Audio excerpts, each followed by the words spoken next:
Hi అండి అందరికీ. అందరూ ఎలా ఉన్నారు?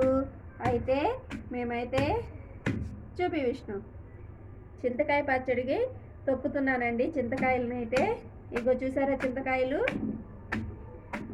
5 కేజీలు తీసుకొచ్చాము. ఇంకా వాటిని అయితే నేను ఇప్పుడు రోట్లో వేసి తొక్కుతున్నాను అనమాట. ఇది చూపి ఇటు ఇవైతే తొక్కానండి. 2 సార్లు 3 సార్లు ఏమో తొక్కేసాను. ఇంకా కర్మాయి అయితే రోట్లో వేసి ఇలా దంచుతున్నాను. వీటిలో అయితే కొంచెం అంతా ఉప్పు వేసుకుని